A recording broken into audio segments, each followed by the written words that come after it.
beres panun urang digoda ku setan, pangambung urang digoda ku setan.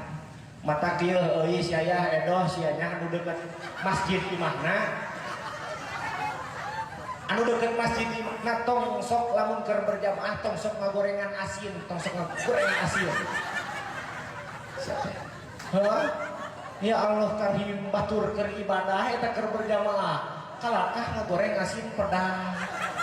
Atuh mul eta hasilna di masjid. Batur keur salat lain kalakah khusyuk. Bagor ieu mah batik dah. Asin pedang. Ngeunahna jeung sama gua.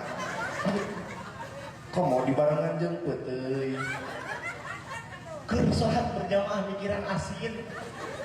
Si Eis eta gara-gara si Eis. Ya Allah karim. Cing bale geusnya. Ya Allah, batur keur berjamaah teh euy, tong sok gorengan asin. Beres nu urang digoda ku setan, atuh ceuli urang digoda ku setan. Mata ieu nya Mang Aep, Mang Asep kadenya. Ya Mang Ucup aya. Kade ya euy. Imah nu deket masjid kade. Waktuna berjamaah mah tong sok nyetelan son sia teh. Heuh? Ya Allah, hargaan jelema nu keur di masjid keur berjamaah, pemerihan urang teu bisa berjamaah, atuh hargaan jelema nu keur ibadah. Torojol sompral ka kiai di dieu langsung ceuk Mang Aep teh. Ya, jangan nafsi-nafsi we hirup mah. Aya nu kitu di dia aya.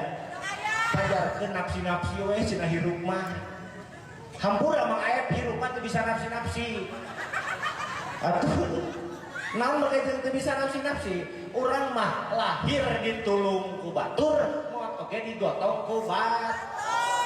Bisa urang nafsi-nafsi? Moal bisa.